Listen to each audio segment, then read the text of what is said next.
katakan awak tahu masak nasi ayam. Ada yang tahu masak nasi ayam? Saya mestilah tahu sebab ramai perempuan dalam ni, majoriti Okey, katakan awak tahu masak nasi ayam. Saya pun tahu masak nasi ayam.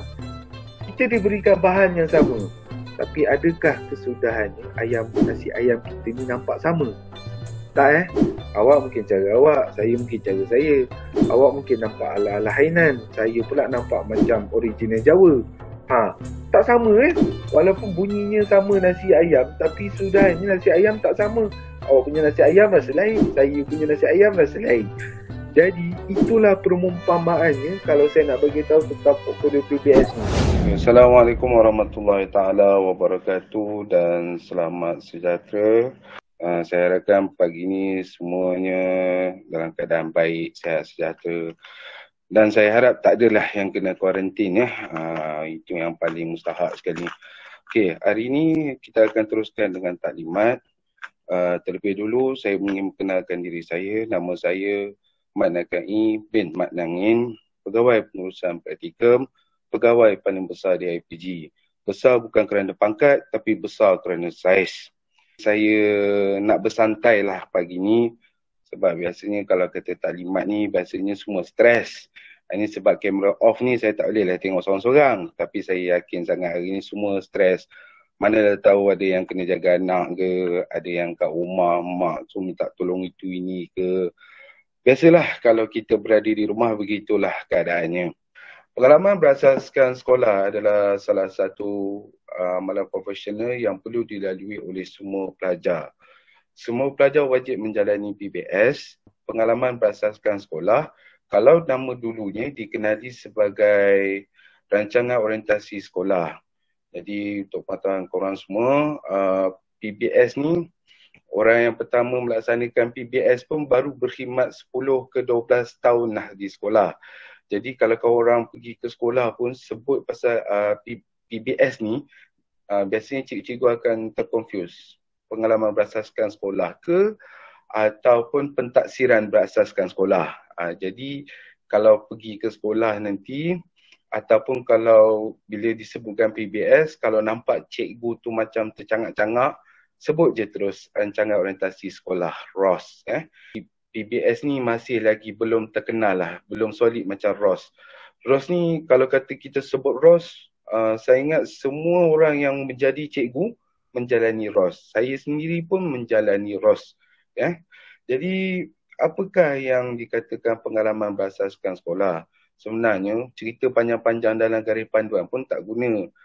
Yang pendeknya yang paling senang ialah pengenalan kepada sekolah. Kamu kena pergi ke sekolah, kamu kena berkenalan dengan struktur organisasi sekolah, kamu kena berkenalan dengan cara sekolah beroperasi, macam mana sekolah itu rutin dia seharian bagaimana. Yang itulah yang akan kamu lihat sepanjang PBS. Saya ceritakan dari segi konsep dulu, nanti saya akan beritahukan dalam konsep keadaan sekarang lah, keadaan pandemik, yang mana kamu semua tahu yang kamu akan menjalani PBS secara atas talian. Selain daripada kamu berkenalan dengan sekolah, kamu juga perlu untuk memahami ataupun mengetahui bagaimanakah situasinya di sekolah. Macam mana kamu nak sesuaikan diri. Sepatutnya kamu memang dah tahu dah macam mana kamu nak berinteraksi dengan cikgu-cikgu, dengan pentadbir, dengan makcik kantin, dengan murid-murid sekolah, dengan abang jaga, makcik jaga. Sebab apa? Sebab memang berlaku sehingga sekarang apabila pelajar pergi ke sekolah, kelemahan yang paling kita nampak ialah bagaimana untuk berkomunikasi. Saya ambil contoh. Kalau pentadbir, kita kena panggil dia cikgu. Kalau dengan rakan-rakan sekerja, macam kamu ni masih lagi praperkhidmatan, tak apa. Kalau rakan-rakan sekerja, kita panggil dia cikgu juga. Kalau pentadbir tu pula, kena pula yang ada gelaran. Contoh guru besar ada yang bergelar datin. Saya tak pernah jumpa lah, tapi saya tahu ada guru besar ataupun pentadbir yang bergelar datin. Jadi kena panggil lah datin. Janganlah pula panggil kak. Nanti kan marah pula dia, tak reti-reti bahasa pula. Okey, selain daripada itu, pergaulan ini akan menjuruskan kamu kepada bagaimana kamu memahami kejaya sebagai seorang cikgu. Cikgu ni adalah segala-galanya. Tukang jahit, tukang kebun, tukang buat pagar, tukang buat pondok, tukang hias, tukang macam-macam lah. Doktor pun dia, jururawat pun dia, jurulatih sukan dia. Jadi semua kerja yang ada di luar sana, semuanya kita buat. Kita ni kiranya antara orang yang diberikan kelebihan, yang mana kita boleh, orang kata apa, kita boleh memahami kerja orang dengan kita berada di sekolah. Kadang-kadang cikgu-cikgu terpaksa datang bertukang siapkan sinki untuk murid-murid, waktu rehat di dalam kelas, kadang-kadang terpaksa buat macam-macam kerja lah, senang cerita lah. Kerjaya cikgu ni bukan sahaja kita mengajar, tapi kita buat segala-galanya. Jadi di sinilah kita perlu memahami bahawasanya kita ni perlukan sesuatu kekuatan untuk menjadi seorang cikgu. Yang paling penting sekali, kita ni kena sabar. Sebab kerjaya cikgu ni bukanlah orang kata seindah 20-30 tahun yang lepas. Kalau 20-30 tahun yang lepas, saya boleh kata kerja cikgu ni memang seronok lah.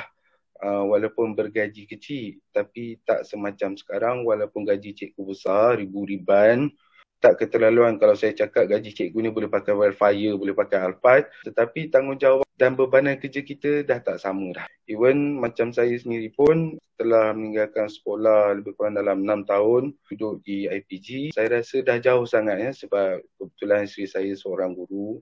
Jadi saya selalu pandang tengok dia macam mana dia buat kerja di rumah. Memang banyak perbezaan, lebih-lebih lagi masa musim pandemik ni. Jadi inilah yang kita kena lihat. Kalau kebetulan korang ada mak ayah cikgu, adik-beradik cikgu, jadi korang boleh nampak lah ni. Cikgu ni kerja tak tentu masa. Selain daripada itu juga, yang paling penting kamu kena tengok bagaimana kelagat murid di sekolah. Dah berapa tahun kita tinggalkan sekolah. Macam mana keadaan sekolah? 10 tahun ada banyak perubahan yang berlaku. Lebih-lebih lagi kepada sekolah rendah. Sekolah rendah ni tempat yang mana semua dasar nak dilaksanakan. Apabila dasar ni nak dilaksanakan, jadi yang menerima tekanan ni, kita lah cikgu-cikgu di sekolah rendah. Contohnya saya ambil contoh nak laksanakan pendidikan seks. Dululah, ni cerita dulu. Soalan ni siapa nak ajar? Cikgu PJ ke cikgu sains? Cikgu sains kata, ini cikgu PJ. Kena sebab apa? PJ ada pendidikan kesihatan. Cikgu PJ pula cakap, benda ni pendidikan seks ni sains. Jadi bertelagahlah sama sendiri. Sebab waktu yang ada di sekolah ni terhad. Maksudnya daripada 7.30 sampai pukul 1.30 ataupun 1.45 lebih kurang macam tu. Jadi bukan macam sekolah menengah. Sekolah menengah masanya lebih panjang. Dan itu akan menyebabkan kita ni tertekan. Semua benda kita nak buat dalam masa yang pendek tu. Berkaitan dengan penempatan, kita dah selesaikan semua penempatan. Jadi semua pelajar telah memberikan nama sekolah dan surat pun kita dah hantar. Jadi saya yakin dan pasti surat semua dah sampai ke sekolah. Kita tak ada buat apa sahaja melainkan untuk makluman ke JPN. Kehadiran adalah 100%. Jadi kalau boleh dalam tempoh waktu ni janganlah keluar rumah. Sekiranya korang MC dan pada saya tak jadi masalah pun sebab benda ni kita laksanakan secara PDPR dan secara online dan benda tu tak akan jadi masalah. Kalau korang tak report kat saya pun tak apa, asalkan korang buat kerja. Sekalipun kalau korang kena kuarantin, korang jangan susah hati, korang laksanakan tugas dengan baik. Okay, ini penting. Ini saya bagi tahu portfolio PBS kena hantar pada pensyarah. Saya minta tolong sangat-sangat jangan hantar ke unit praktikum. Hantar kepada pensyarah. Sebab apa? Bila hantar ke unit praktikum, bila benda tu tak dibandilkan, tak diikat sekali, kita susah. Sebab nak detect sebab PBS memang ramailah pelajar mengambil PBS ni. Jadi kadang-kadang kita confuse yang mana satu student PDPP, mana satu student PSMP. Pensyarah kata hantar kepada unit praktikum, WhatsApp saya balik. Kita bincang dulu. Jangan hantar dulu. Kita bincang dulu apa yang nak kena buat. Jangan tiba-tiba terus nak hantar. Langkah pertama yang kamu kena buat, hari pertama tu, seawal pukul 8 pagi, telefon ke sekolah, minta bercakap dengan guru besar. Kalau kata kerani yang angkat jawab telefon tu guru besar tak ada kat sekolah, mintalah nombor telefon guru besar. Telefon guru besar, maklumkan pada guru besar, cikgu, kami daripada pelajar IPG Kampus Ipoh ingin melapor diri untuk pelaksanaan PBS. Okay. Jadi, guru besar akan beritahulah apa yang kamu akan kena buat. Sebab sekarang ni arahan pelaksanaan adalah PDPR. Okay, pastikan juga korang minta nombor telefon orang-orang yang tertentu. Contohnya, korang nak tengok, korang kena minta lah nombor PK1 ataupun mana-mana cikgu yang guru besar akan arahkan untuk membantu kamu untuk menyiapkan tugasan. Guru besar ni dia banyak trik . Dia akan tanyalah soalan cepu emas, dia akan tanyalah soalan macam-macam . Pertama sekali dia akan tanya soalan tugasan. Apa yang korang kena buat? Itu pun satu masalah juga tu. Dia orang akan tanya, apa nak PBS ni, apa benda yang korang kena buat? Kalau korang tak dapat jawab, memang jadi satu masalah. Memang guru besar akan tanya apa soalan tugasan korang kena buat apa, sebab guru besar nak allocate siapa yang akan bantu korang. Jadi korang sebutlah korang ada 3 tugasan.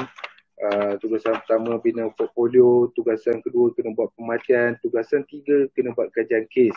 Yang korang kena tekankan kepada guru besar ialah tugasan 2 dan tugasan 3. Korang kena buat apa? Kalau guru besar rasa tak berapa nak melayan kamu sebab ada banyak hair, mungkin dia akan suruh PK1 ataupun mana-mana cikgu. Mengenai melapor diri tu, ada juga kaedah lain. Salah satu kaedah untuk melapor diri, minta dengan guru besar, telefon guru besar, terus cakap dengan guru besar, cikgu saya nak melapor diri. Boleh tak saya melapor diri secara Google Meet dengan cikgu? Kalau guru besar kata okey boleh, awak pun siap lah. Siap cikgu, saya kenalkan nama saya, sekian, bidang teras apa. Tunjuklah penyataan sebelum PBS ni. Itu pun boleh membantu kamu untuk cara melapor diri. Itu contohnya, kita ni ada budi bicara. Tapi kalau minta tak kena cara, memang tak dapat lah. Itu cerita dia. Jadi, kita gunakan budi bicara supaya kita dapat benda yang kita nak tu. Ada juga tugasan yang pensyarah minta kamu sediakan. Jadi, yang tu lain. Yang tu lain. Portfolio lain, yang tugasan tu pun lain. Tak sama. Sebab apa selalunya pelajar akan terkeliru. Portfolio ni bukan yang tugasan. Tak, benda yang lain. Dalam soalan tugasan ni, dia ada 3 bahagian. Tugasan 1, portfolio. Tugasan 2, laporan pemerhatian. Dan tugasan 3, kajian kes. Saya nak tekankan pada tugasan 1, portfolio. Walau bagaimanapun, tugasan 1 ni berkaitan dengan tugasan 2 dan juga tugasan 3. Soalan korang berbunyi lebih kurang macam ni lah. PBS memberi peluang kepada pelajar untuk memahami sekolah sebagai sebuah institusi pendidikan serta melihat peranan guru di sekolah melalui pemerhatian, penelitian, dokumen, refleksi dan interaksi guru serta komuniti. Melalui PBS, pelajar dapat memahami sistem organisasi sekolah berdasarkan perusahaan pentadbiran, kurikulum, hal ehwal murid, kurikulum, nilai-nilai kepimpinan serta mengenapasi dasar-dasar pendidikan dilaksanakan di sekolah secara efektif. Secara individu, memang betul lah. Portfolio ni secara individu tak ada berkumpulan. Tetapi kebetulan kalau di sekolah anda tu anda ada 2 ataupun lebih, sebab kita tak tahu PBS ni mungkin disertai oleh pelajar-pelajar daripada IPG lain. Kalau kata disertai oleh pelajar daripada IPG lain, boleh buat kolaborasi. Maksudnya boleh kumpulkan maklumat bersama-sama dan kongsi maklumat tu bersama-sama. Maklumlah musim-musim pandemik ni memang mencabar. Anda dikenali menyediakan portfolio berdasarkan panduan penyediaan portfolio yang diberikan oleh unit praktikum. Secara umumnya kalau siapa dah tengok portfolio ni, benda-benda ni tak tahu pun nak letak kat mana kan. Jadi kat sini kita kena tengok balik apa yang boleh kita sesuaikan dalam portfolio. Pembinaan portfolio mesti berdasarkan dokumen PBS 2018. Portfolio hendaklah mengandungi maklumat yang menggambarkan proses pelaksanaan, pengembangan, penilaian dan dalam melaksanakan setiap tugasan. Okey, yang ni ada dalam portfolio. Nanti kan saya terangkan selepas ini. Anda perlu melaksanakan refleksi kendiri pada akhir portfolio. Pun ada juga dalam ni. Nanti saya beritahu kat mana. Portfolio yang hasilkan perlu menggunakan barang-barang berikut. Ada berapa tu? Ada 5, 7. Okey, memang dalam dokumen PBS 2018 tak ada pun nombor-nombor lampiran ni. Tapi korang jangan susah hati, semuanya ada. Cuma nombor lampiran yang tak ada. Ada yang ada yang tak ada. Tapi yang susah hati, korang lengkapkan je dokumen PBS 2018, maka korang dah lengkapkan 7 dokumen ni. Jangan risau, jangan susah hati. Pematihan merupakan satu kemahiran yang perlu dikuasai oleh seorang guru. Pandemik COVID-19 yang masih melanda negara mempengaruhi corak pelaksanaan semua aktiviti di sekolah termasuk aktiviti pengurusan komuniti dan budaya serta peraturan dan disiplin sekolah. PBS yang berlangsung dalam tempoh negara masih disembunyi wabak COVID-19 menuntut pendidik untuk mengaplikasikan kemahiran pematihan sebagai satu cara meningkatkan kepekaan, menganalisis masalah, penilaian penyelesaian alternatif dan kebolehan membuat keputusan berdasarkan pertimbangan jiwa pendidik. Okey, soalan yang kedua ni, pematihan. Pematihan ni ada dalam portfolio PBS. Maksudnya, sementara kamu melaksanakan tugasan 1, kamu juga boleh masukkan maklumat daripada tugasan 2 dalam portfolio. Lantaran krisis pandemik yang belum pasti penyelesaian sejak tahun 2020, pembentukan norma baru dalam kehidupan pasti memberi kesan kepada pendidik dan seterusnya mempengaruhi aspek pengurusan dan pendidikan serta komuniti dan budaya sekolah. Refleksi dalam PBS membolehkan pendidik dibimbing untuk menakun memilih strategi pelaksanaan tugasan seterusnya, membuat penilaian kendiri. Amalan refleksi melalui kajian kes membolehkan pendidik menghayati profesionalisme keguruan secara efektif. Okey, berdasarkan soalan tugasan 1, yang ini yang korang kena buat. Jadi korang kena tengok ini muka hadapan ya. Saya tadi betulkan muka hadapan yang kita ada peralihan pentadbiran di sini. Dr. Haji Muhammad Taufik tidak lagi menjadi ketua unit. Beliau telah berpindah ke Jabatan Pengajian Melayu. Namun jawatan dia tetap masih lagi pakar rujuk amalan profesional IPJM. Okey, yang ni muka depan kena ada lah. Ya. Itu akan buat pelambangan. Kalau kata pergi ke sekolah, kita nak tengok siapa ni pelajar mana ya. Memang kita telah dikenali di kalangan orang kata apa, pelajar-pelajar IPG yang mana portfolio PBS ni ada rupa. Senang cerita nak kata cantik sangat kan, masuk aku angkat sendiri. Okey, ni muka surat depan, tak ada apa saya nak ceritakan. Yang ini adalah kandungan portfolio. Korang kena buat portfolio ni berdasarkan ni, kandungan ni lah, senarai semak.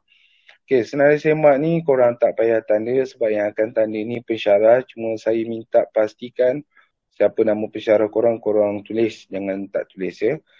Okey, tarikh ni biarkan kosong, itu ikut pada pensyarah bila dia nak semak kamu punya portfolio ya.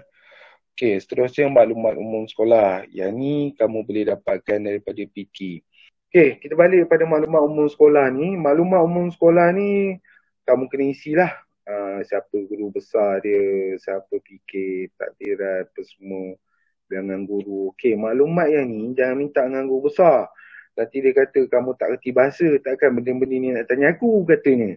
Yang ni benda-benda macam ni kamu kena minta pada kerani. Okey, kena minta lah pada kerani ya. Janganlah minta pada guru besar, malu. Ataupun cara lain saya bagi tahu satu cara, nanti apabila dia dah bagikan kamu kepada PK1, mintalah satu dokumen yang dinamakan sebagai takwim sekolah. Tak suruh kopi lah, senang. Dalam bentuk PDF pun tak apa. Okey, dalam takwim sekolah ni ada banyak benda yang kamu boleh rujuk berkaitan dengan soalan tugasan PBS kamu. Jadi kamu boleh tengoklah siapa orangnya. Silap hari bulan ada setengah takwim yang dah siap ada nombor telefon cikgu. Jadi bila ada nombor telefon cikgu ni, kamu senang nak buat kerja. Ni jumlah murid ni. Biasanya dalam takwim adalah. Yang bahagian nombor 16 ni, maklumat-maklumat lain yang menarik perhatian anda tentang sekolah ni, kamu ceritakan lah.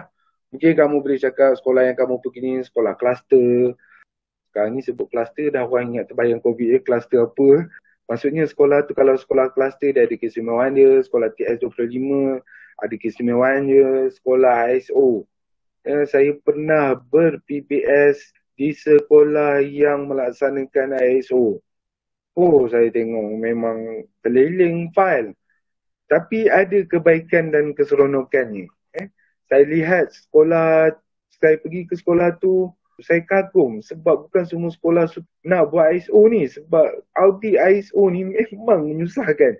Tapi bila kita sekali kita dah buat, kebaikan dia memang senang. Urusan selepas tu memang senang. Ataupun kamu nak cakap sekolah ni telah dibangunkan oleh tuan guru, sebutlah nama siapa, ataupun kamu nak ceritakan apa sekolah ini, kelebihan sekolah ini ditaja oleh kerajaan negeri, boleh, tak ada masalah. Tak ada masalah. Okey, seterusnya borang kehadiran. Okay, pastikan korang letak tarikh. Kalau korang hadir, kira sebenarnya saya tak berapa suka guna perkataan hadir sebab korang memang tak hadir ke sekolah. Tapi senang cerita, setiap hari korang mesti ada benda yang korang buat dengan organisasi sekolah tu. Tak kisahlah hari pertama lapor diri, hari kedua minta maklumat dengan PK1, hari ketiga minta maklumat dengan ketua panitia. Tak ada masalah. Pastikan kamu letaklah maklumat kamu. Janganlah kamu tak letak. Korang jenuh. Laporan perkembangan pelajar. Yang ni guru besar kena isi. Pesan sikit lah cikgu. Kalau boleh komen lah. 2 patah, 3 patah pun tak apa dah cikgu. Jangan biarkan kosong. Ulasan ni terpulang. Kadang-kadang guru besar nak cakap kamu ni bagus, ICT hebat, kamu tahu macam mana nak gunakan teknologi untuk menyelesaikan tugasan kamu. Memang tak nafikan kamu kena banyak bermain dengan teknologi. Kalau kata cikgu di sekolah, dia orang terror buat Google Meet, buat Google Form, buat quiz, buat macam-macam. Kekangan tetap ada teknologi ni. Melaksanakan PDPR memang ada kekangan. Kekangan paling utama sekali, paling utama ialah murid. Kita cikgu-cikgu ni bukannya tak boleh laksanakan pengajaran secara online. Boleh je. Tapi yang menjadikan masalahnya ni, murid-murid. Okey, kita pergi seterusnya. Panjang cerita. Okey, ni aku janji. Aku janji ni sebenarnya perjanjian pengalaman berasaskan sekolah ni sepatutnya kena tanda tangan depan guru besar. Tapi tak apalah, yang ni nanti dokumen ni sekalikan dengan kehadiran dan juga penilaian, selesaikan tanda tangan dengan guru besar dan tak ada masalah. Okey, yang bahasa Melayu ni tukarlah. Yang ni baca lebih kurang, kamu tanda tangan siap-siap, nanti guru besar sign dengan cok bulat. Okey, sila lampirkan surat pengenalan diri. Okey, muka surat ni korang jangan cetak, tapi korang cetak surat pengenalan diri. Bila nak dapat surat pengenalan diri ni, Encik? Lepas taklimat ni. Page ni tak payah cetak. Kalau situ ada tertulis halaman tidak perlu dicetak, tolonglah jangan cetak. Buat menebel portfolio je. Yang ni tak payah cetak, kamu terus lampirkan surat pengenalan diri. Nanti bila surat pengenalan diri tu saya berikan, semak balik nama dan nombor kad pengenalan serta juga alamat sekolah. Kalau ada pembetulan ataupun ambil gambar beritahu, bulatkan sikit, cik ni nama saya salah sikit, ni salah sikit apa semua, beritahulah. Ralat tu tak boleh, kadang-kadang susah nak elak. Dulu mungkin kita konsentrate benda tu sebab student tak ramai. Okay, ini biodata ni gambar ni saya minta tolong Koma janganlah letak gambar Facebook. Kadang ada letak gambar beginilah. Tak mau letak gambar yang proper. Cik, saya punya stok gambar habis dah cik. HCP siapa bersih lah. Tak apa, korang cari je mana-mana dinding yang putih ataupun yang plain lah. Color dia sekata lah, jangan yang bercorak. Korang selfie lah. Kalau tak ada adik-beradik boleh minta tolong mak ke apa ke, selfie lah. Asalkan belakang background dia tu satu warna. Copy paste je. Sekarang teknologi canggih. Tak macam zaman saya dulu. Zaman saya dulu serba-serbi susah. Walaupun internet dah ada tapi tak macam sekarang. Teknologi lebih mudah untuk diakses. Menggunakan telefon pun macam-macam boleh buat. Okey, isikan maklumat berkaitan dengan kamu dan sekolah. Dan kemudian Okey, tarikh PBS, letak balik tarikh PBS berdasarkan negeri masing-masing. Okey, nama pensyarah tolonglah letak. Okey, penyataan sebelum PBS. Okey, yang dalam manual ni dia ada, saya berikan contoh. Yang atas ni saya nyatakan siapa yang beri, kemudian apa nama subjek. Lepas tu kat sini, dalam penyataan sebelum PBS ni, korang kena nyatakan dalam tugasan satu ni apa yang korang nak tengok. Okey, macam dalam tugasan satu ni, korang macam saya cakap tadi, kurikulum, kena tengok co-curriculum, kena tengok pasarana, kena tengok. Kemudian dalam tugasan 2 ni, buat pemerhatian penganalisis pelaksanaan aspek pengurusan komuniti. Yang tu korang kena nyatakan dalam penyataan sebelum PBS. Dan dalam tugasan 3, korang kena nyatakan juga kat situ isu-isu pengurusan dan pentadbiran serta komuniti budaya sekolah dalam situasi pandemik ni. Yang 3 benda ni, korang kena nyatakan dalam penyataan sebelum PBS. Yang ni yang korang kena nyatakan. Dia penyataan sebelum PBS, sama juga dengan penyataan sebelum praktikum. Korang kena nyatakan apa yang korang nak dan apa yang korang harapkan daripada pihak sekolah. Lebih-lebih lagi yang berkaitan dengan maklumat lah.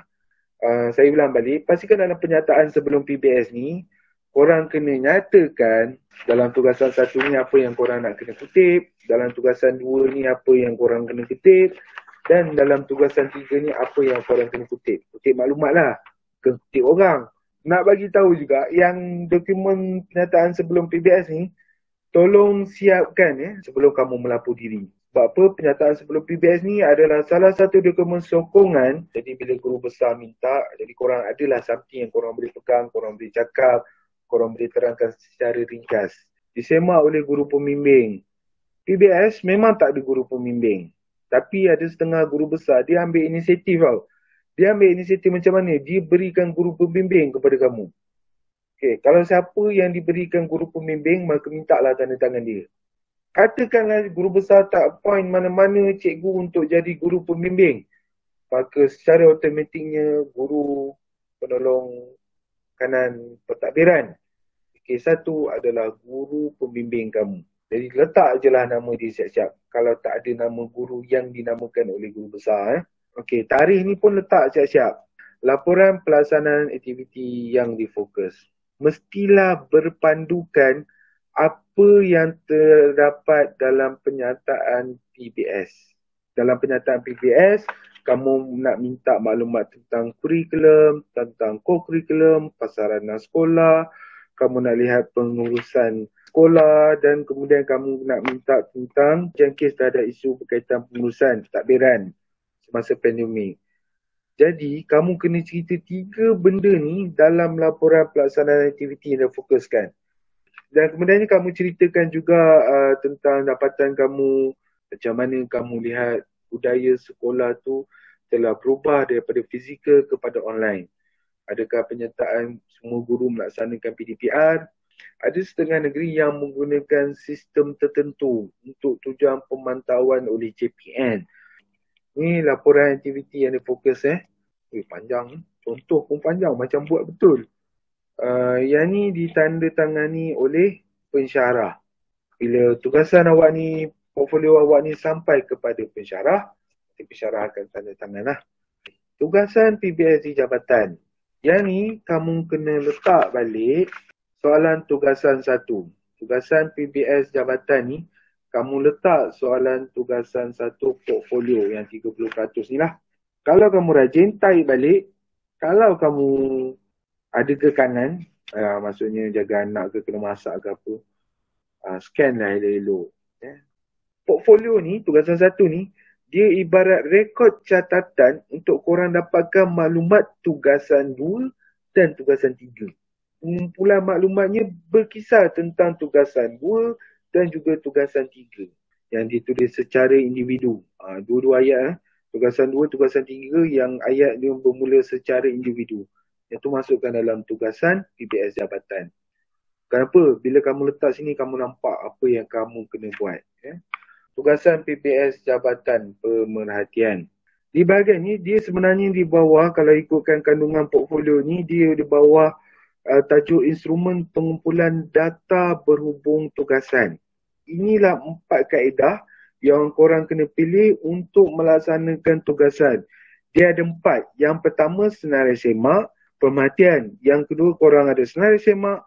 Yang ketiga korang ada temu bal. Dan yang keempat korang ada soal selidik. Berdasarkan semua benda ni, korang kena gunakan 4 kaedah ni saja untuk kutip semua maklumat daripada tugasan 1 sampai tugasan 3. Untuk semua pengumpulan data berhubung tugasan ni, benda ni disimpulkan macam ni. Korang kena nyatakan melalui instrumen tu apa yang korang nak dapatkan. Contohnya, pemerhatian. Melalui pemerhatian, apa yang korang nak tengok? Pertama, mungkin korang nak tengok prasarana di sekolah. Sekolah ada apa? Ada gimnasium ke? Ada kolam renang ke? Korang punya pemerhatian. Yang kedua, mungkin korang nak tengok pelaksanaan cikgu melaksanakan PDPR secara online. Itu pun perhatian.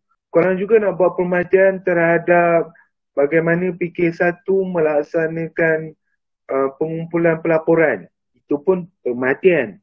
Tapi sebenarnya saya nak bagi tahu kalau kata perhatian ni lebih sesuai kalau kata kita belah PBS secara fizikal. Maksudnya kamu turun ke sekolah, banyak benda kamu boleh nyatakan. Disebabkan pandemik ni, mungkin pemerhatian ni agak kurang digunakan, dia akan beralih kepada temu bual. Tapi apa saja berdasarkan soalan tugasan 1, 2, 3, dengan 4 instrumen ni, kamu kena nyatakan apa yang kamu nak melalui instrumen ni. Barulah kamu senaraikan, kamu nyatakan satu persatu. Kita ada kedua, senarai semak. Kalau kamu ada guna, kamu gunakanlah. Letaklah senarai semak kamu dekat sini. Tugasan PBS Jabatan Senarai Semak ni, kamu letakkan apa senarai semak yang kamu nak buat. Mungkin kamu ada satu senarai, kamu nak lihat benda tu ada ke tak ada. Biasanya senarai semak ni, nak tengok benda tu ada ke tak ada. Itu je cerita dia. Kamu letakkan di sini. Kalau kamu tak gunakan instrumen ni, kamu letak tidak berkenaan ataupun instrumen tidak digunakan. Supaya apa? Supaya pemeriksa ataupun kami di unit praktikum tahu, oh, pelajar ni tak guna senarai semak. Dia cuma gunakan perhatian, temu bual dan soal selidik.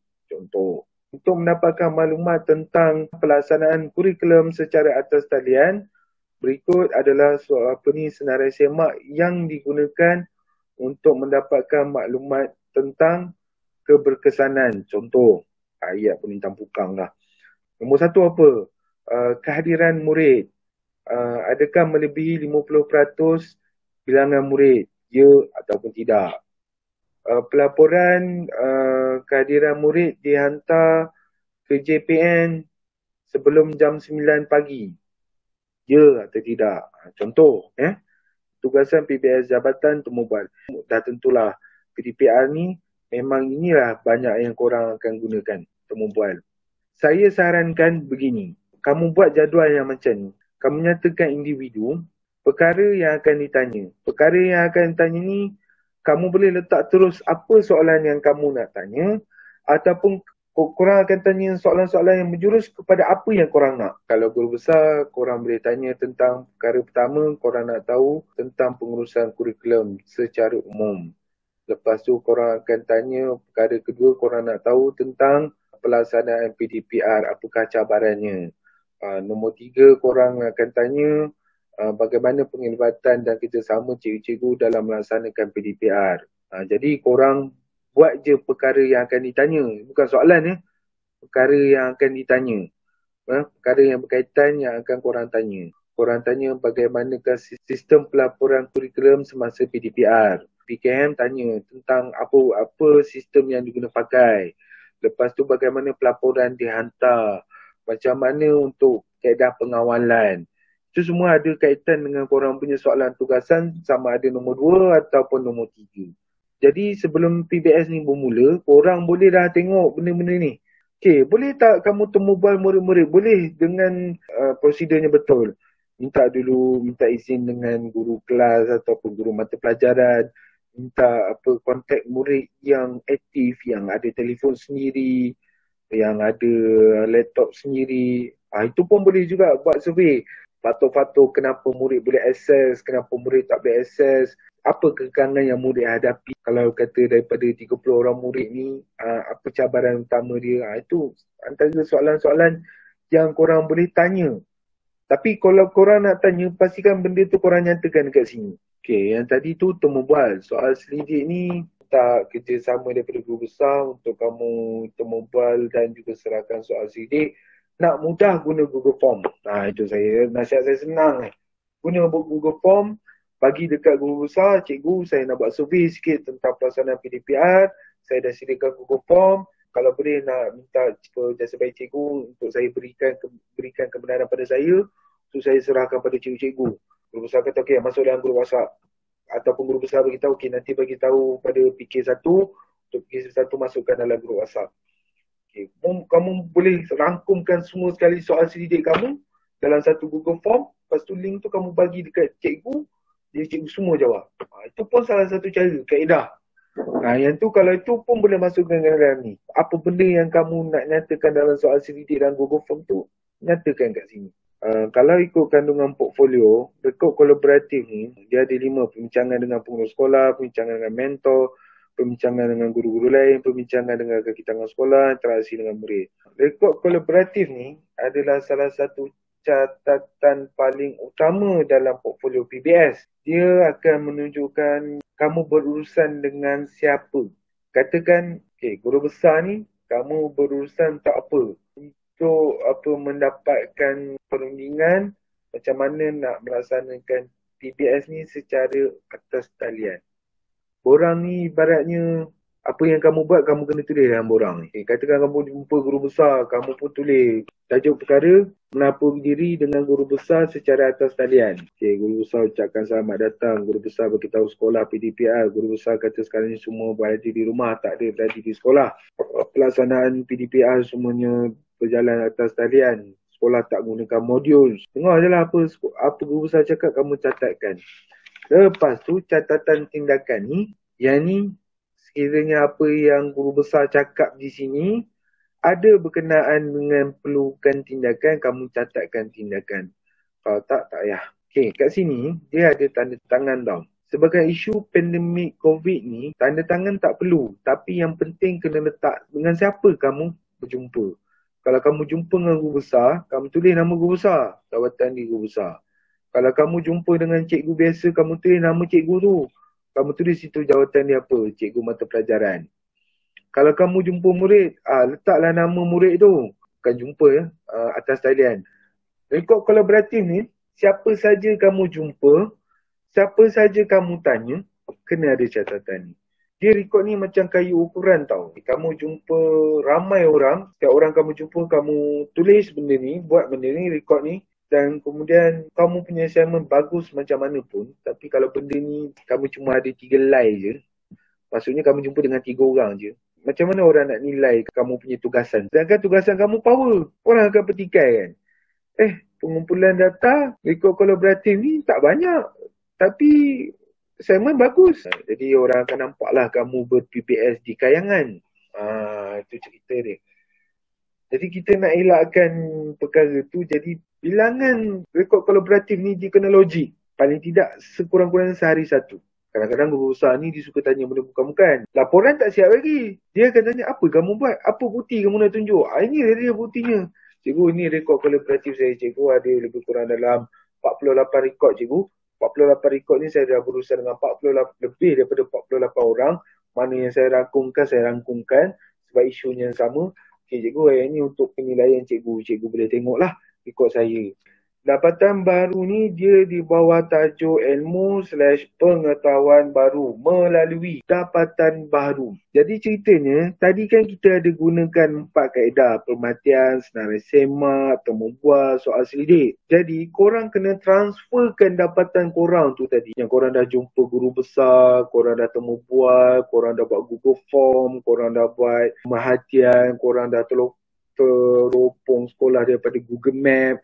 Nak tengok sekolah tu ada kolam renang ke tak ada apa semua kan.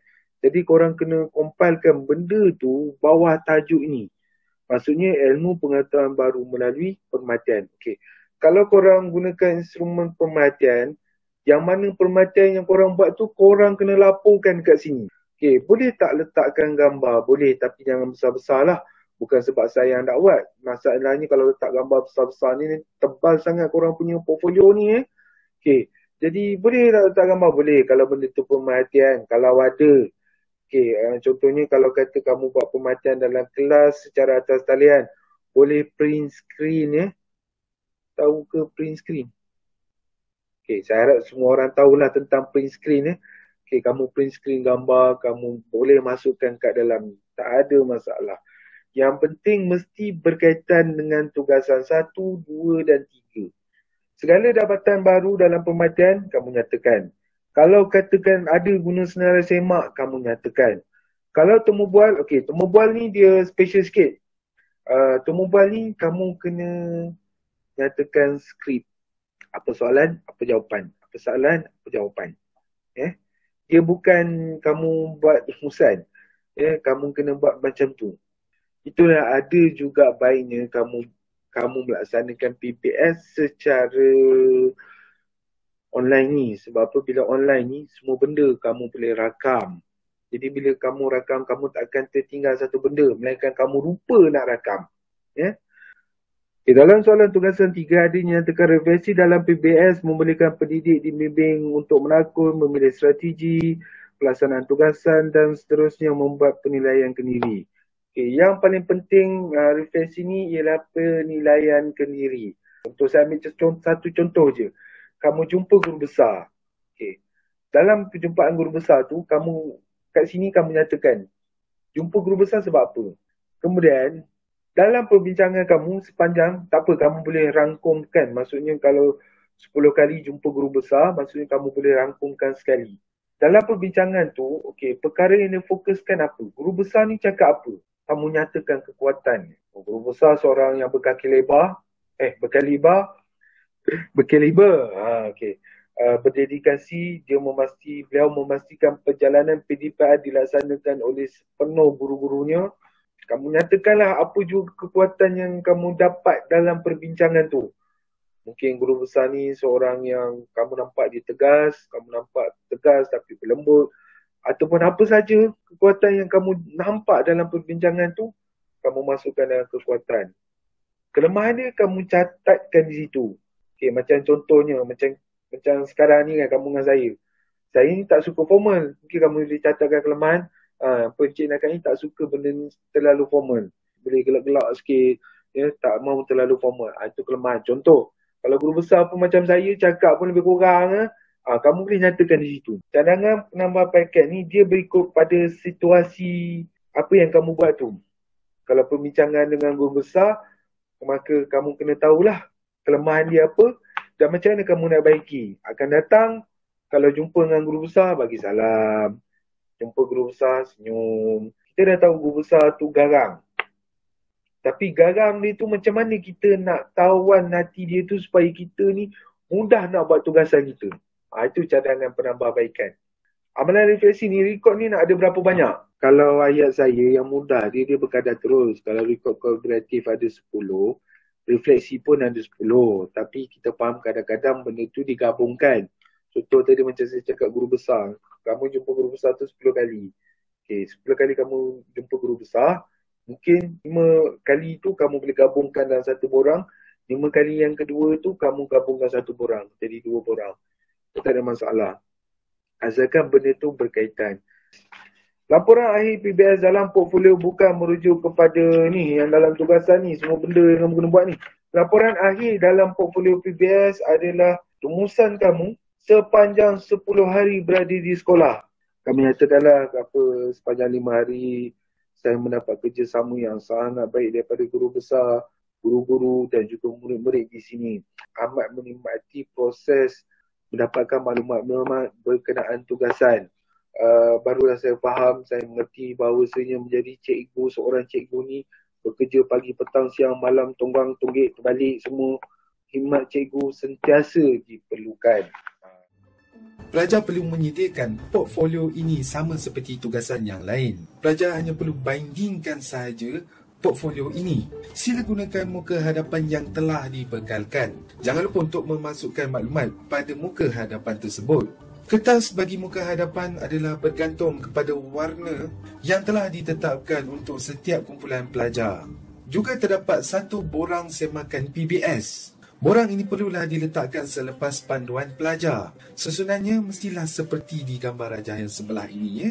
Setelah siap, sila serahkan portfolio ini selewat-lewatnya 2 minggu selepas tamat PBS ataupun mengikut tarikh seperti mana yang dinyatakan dalam kerja khusus anda.